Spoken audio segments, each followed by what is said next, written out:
사건은 한 통의 실종 신고에서 시작됐습니다. 실종된 사람은 대학생 취향과 김군. 이틀째 연락이 두절된 상태였습니다. 차로 올라온다고 얘기를 했었는데 아직까지 소식이 없다. 경찰은 이들의 휴대전화 통화 기록을 조회했습니다. 그런데 실종된 여학생이 마지막 건 통화가 119임이 밝혀졌습니다.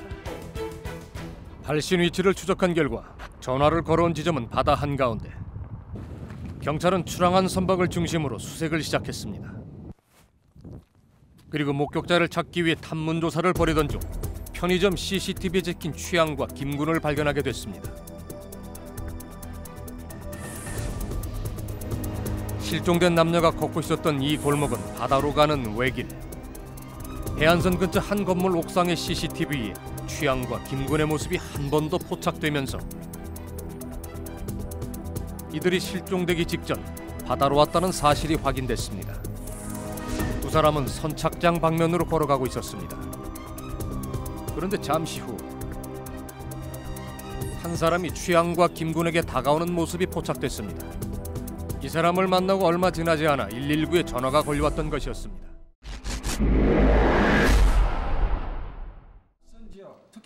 실종 3일 후 두 남녀는 싸늘한 시신으로 바다 위에 떠올랐습니다. 이렇다 할 목격자가 없는 상황. 그러나 남학생의 사체는 타살의 흔적이 뚜렷이 남아 있었습니다.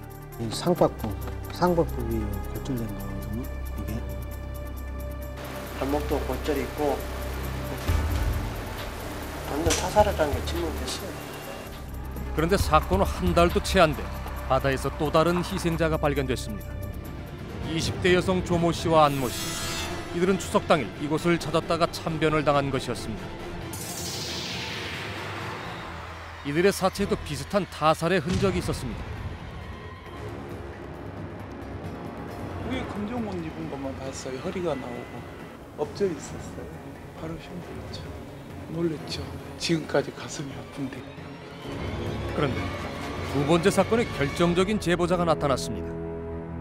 사고 발생 직전 숨진 조 씨에게 휴대전화를 빌려 쓴 부부였습니다. 신랑 핸드폰이 있고 전에 핸드폰이 없어서 그 아가씨한테 잠깐 핸드폰 한 1분 정도? 그런데 집에 돌아오는 길에 조 씨에게 문자 메시지를 받았다는 것.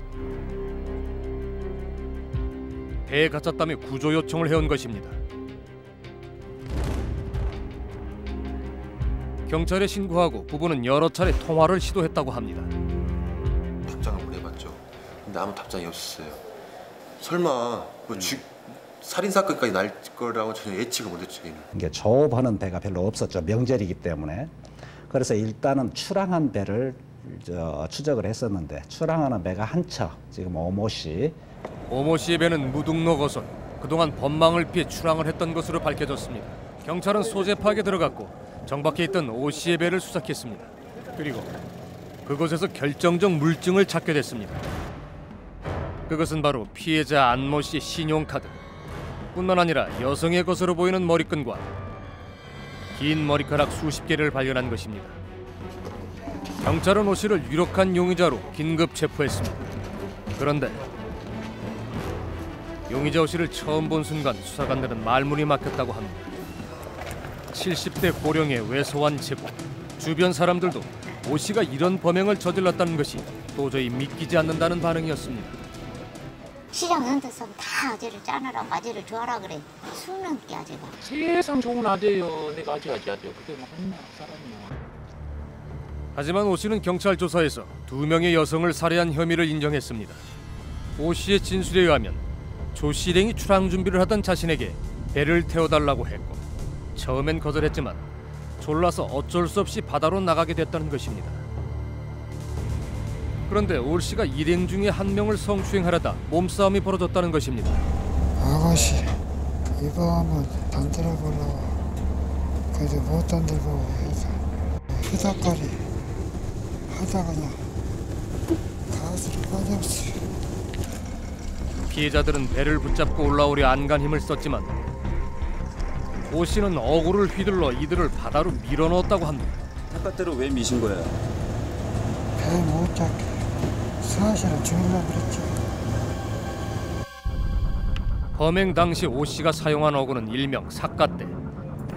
날카로운 갈고리가 매달린 이 억으로 피해자들의 다리와 팔을 수차례 내리친 것이었습니다. 그런데 오 씨는 앞서 실종된 대학생 남녀에 대한 살해 혐의는 완강히 부인했습니다. 남학생의 상흔 역시 삿갓대에 의한 것일 가능성이 높았지만 결정적인 증거가 없었습니다.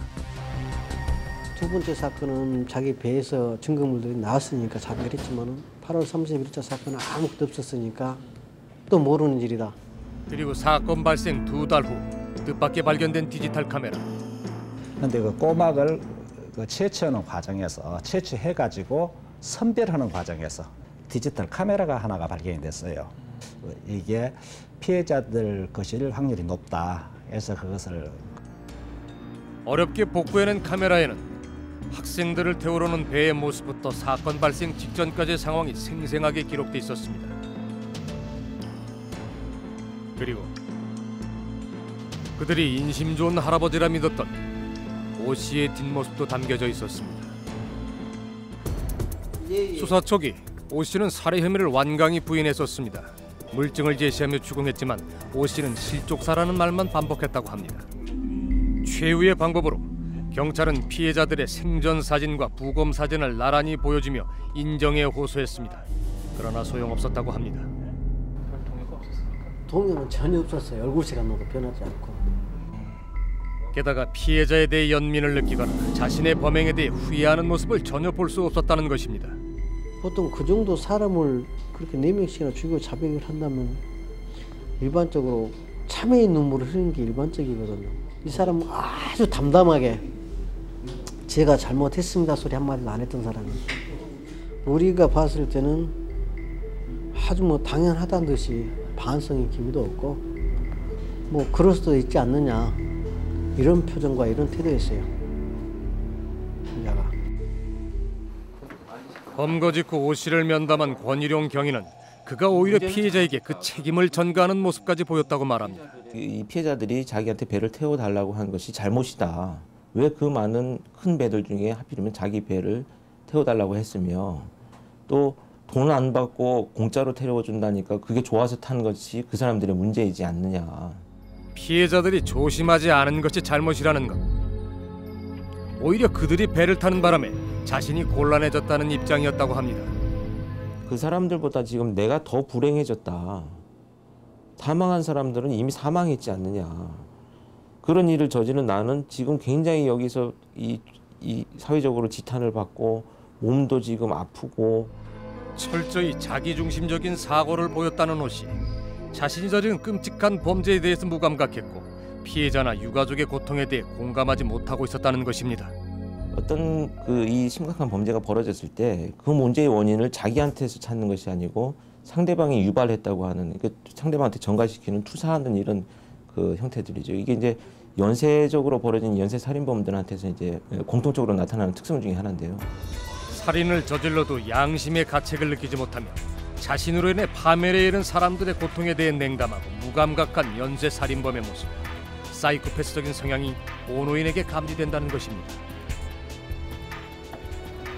이러한 모습은 범행 과정에서도 드러난다고 합니다. 오 씨가 말한 범행 동기는 성추행. 그런데 그는 이 목적을 실행하기 위해 필요 이상의 폭력을 휘둘렀고 심지어 살인까지 저질렀습니다. 이것은 일반 범죄자가 성추행을 저지르는 과정과는 확연한 차이를 보인다는 것입니다. 성추행의 대상이 아닌 남자를 먼저 물에 빠뜨렸고 배로 올라오지 못하게 삿갓대로 밀어내는 잔인한 행동을 보였습니다.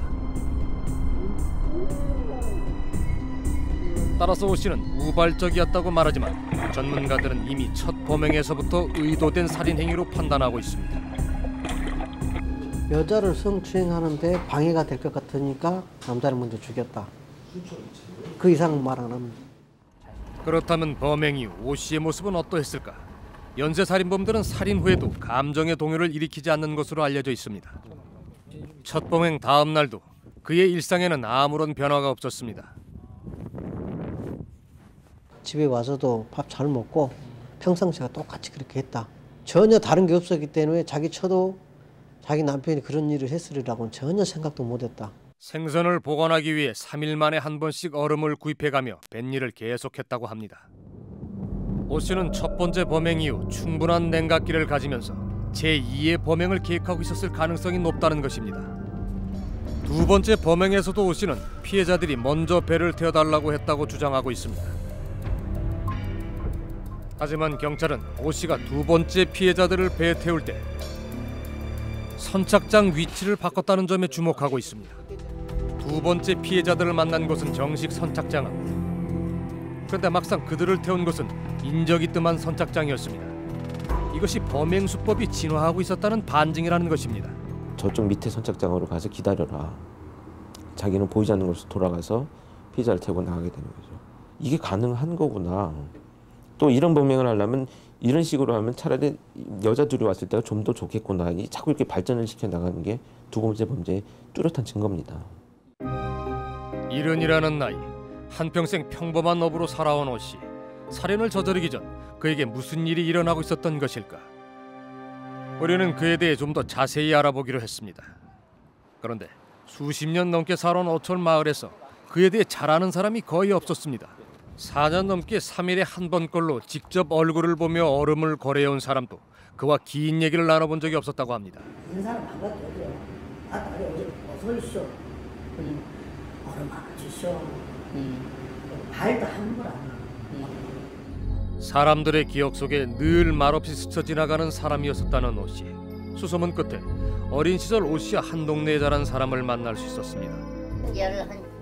16살 먹어서부터 학교도 안 다니고 배만 타고 다녔다. 그게 실력. 배만. 학교 다닐 때요?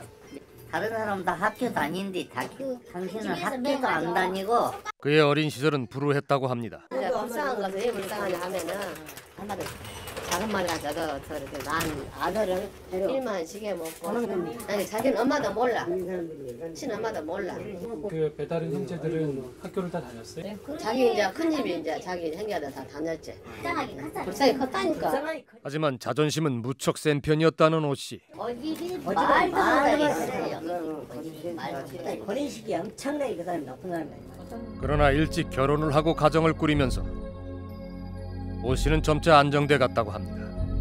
그런데 오 씨의 가정에 위기가 오면서 그는 점점 고립돼 갔다고 합니다. 내후간에 배를 댕기잖아요. 근데 제 양반 혼자 다녀요. 혼자 배일 하는 게 이렇게 흔한 일은 아니에요? 엄청 힘들죠. 혼자 하면 우리들 젊어도 우리들 혼자 하면 아예 안 가본다. 집보다는 좁은 배에서 혼자 생활하는 날이 많아졌고 가족과의 유대 관계도 점점 단절돼 나갔다고 합니다. 그러면서 그의 유일한 공간, 배에 대한 집착이 강해졌다고 합니다. 가정과 사회로부터의 고립은 잠재돼 있던 내면의 문제를 수면 위로 떠오르게 했고 그럴수록 그는 누구의 통제도 받지 않는 자신만의 동굴 속으로 빠져들어가고 있었던 것입니다. 전문가들은 그런 상황에서 노화라는 변수가 사이코패스 성향을 부추기는 촉매제로 작용했을 가능성도 있다고 조심스럽게 진단합니다. 사이코패스의 뇌는 일반인에 비해 폭력성을 억제시키는 전두엽의 기능이 현저히 떨어지는 것으로 알려져 있는데 노화 과정이 전두엽의 기능을 더 약화시켰을 가능성이 있다는 것입니다. 심리적 스트레스와 노화라는 신체적인 변화를 겪고 있던 오 씨에게 배는 단순히 일을 하고 숙식을 해결하는 공간이 아닌 그 이상의 의미가 있었다는 것입니다. 육지의 세상과 단절된 바다, 그곳에 자신만의 유일한 제국을 만들어가고 있었습니다. 이러한 성향은 현장 검증 당시 드러나게 됩니다. 피의자의 신분이었지만 배 위에서는 달랐다고 합니다. 약간 오른쪽으로 합니다. 약간 오른쪽으로. 얼마나 더 가야 돼요? 쑥 더 가야 됩니다. 저쪽 맞아요? 배 위에서는 네? 모든 걸 자신의 통제권하에 두려는 성향이 뚜렷했습니다. 응? 더 가야 돼? 그러니까 자기가 그 정한 원칙, 기준, 자기의 세계에서 벗어나는 것을 도저히 용납을 못하는 거예요. 받아들이지 못하는 거죠. 그래서 일반적인 원칙과 기준에서 봤을 때는 뭐 5cm나 10cm 우측이냐 좌측이냐 이것은 중요하지 않거든요. 그런데 이 사람에게는 실제로 그 범행을 했느냐 안 했느냐보다도 그게 자꾸 걸리고 거슬리는 거예요. 그 5cm 왼쪽인데 왜 자꾸 오른쪽이라 그러느냐.